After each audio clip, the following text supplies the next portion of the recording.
Mahabharata is not just an epic story, it's an entire universe. Imagine a tale so vast it blends history, mythology, philosophy, and family drama. Ready for 20 mind-blowing facts? From its record-breaking length to underwater cities and divine heroes, this list has it all. Let's dive in and explore the legend of the Pandavas and Kauravas like never before. First, world's longest epic. The Mahabharata is huge. It has about 100,000 verse couplets, roughly 1.8 million words. That's about 7 times longer than Homer's Iliad and Odyssey combined. In fact, scholars call it the longest poem ever written. By comparison, the Ramayana is only about a quarter as long. Imagine the endless adventures crammed into this one book. It's like binge-watching an ancient Netflix series that never ends. Second, the author is a character. According to tradition, the sage Vyasa wrote down the Mahabharata, and he's also a character in it. Vyasa is the Pandavas and Kauravas' grandfather, and the epic's author appears on the scene narrating parts of the story. In other words, it's literally a family memoir, written by one of the family. Talk about insider reporting. Third, epic beyond India. The Mahabharata didn't just stay in India, its stories spread across Asia. For example, the famous temple ruins at Angkor Wat and Angkor Thom in Cambodia have huge stone carvings showing scenes from the Mahabharata.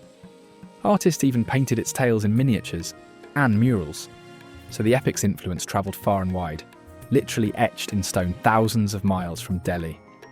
Fourth, Itihasa, myth and history. Hindus often call the Mahabharata an Itihasa, which means that's what happened. It's regarded as both a record of dharma, Hindu moral law, and a history.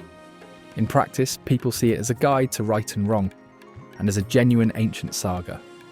The stories of Krishna and Arjuna, Bhima, and Duryodhana. Believers treat them as lessons in ethics, not just fairy tales. Fifth, home of the Bhagavadgita. Buried in the Mahabharata is the Bhagavadgita, a 700-verse, 18-chapter dialogue where Krishna advises the warrior Arjuna on duty and righteousness. Picture an action blockbuster that suddenly turns into a profound TED Talk. To this day, the Gita is one of Hinduism's most sacred texts. It all happens in Book 6, Bhishma Parva, just before the war really kicks off. Sixth, called the fifth Veda. Because of its spiritual importance, the Mahabharata is sometimes jokingly called the fifth Veda. The first 4 Vedas are the oldest Hindu scriptures. That shows the epic's huge status. Not to mention, at 1.8 million words, it's roughly 10 times the size of Homer's epics combined. Basically, it's like the granddaddy of all Indian literature. Seventh, more than just war. Surprisingly, the Great Kurukshetra War is only about 1/5 of the Mahabharata. The other 80% is a treasure trove of side stories and legends. We get fairy tale romances like Nala and Damayanti, clever rescuers, Savitri outwits death for her husband, magical curses, royal intrigues, and countless other tales. So the main plot is basically the framework for a mythological anthology. It's like watching the Marvel Cinematic Universe before Marvel built movies, endless spin-offs and backstories. Eighth, demi-god heroes. The 5 Pandava brothers are literally fathered by gods. Queen Kunti prayed to different gods to have children, so each boy has a divine dad. Yudhishthira's father is Dharma Yama, the god of justice. Bhima's father is Vayu, the wind god. Arjuna's father is Indra, king of heaven, and the twins Nakula and Sahadeva are children of the divine Ashvins. In short, these royal siblings are demigods. No wonder they grow up so special.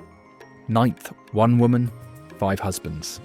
All 5 Pandava brothers marry the same woman, Princess Draupadi.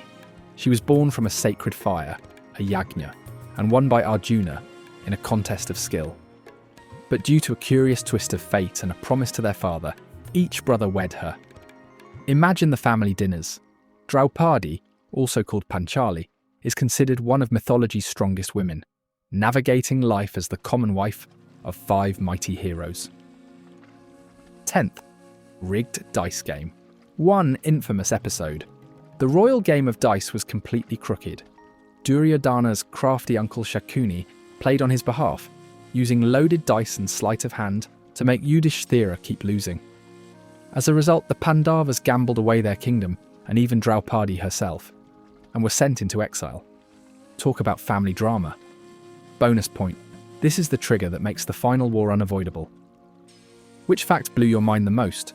Drop a comment and tell us your favourite Mahabharata character or moment.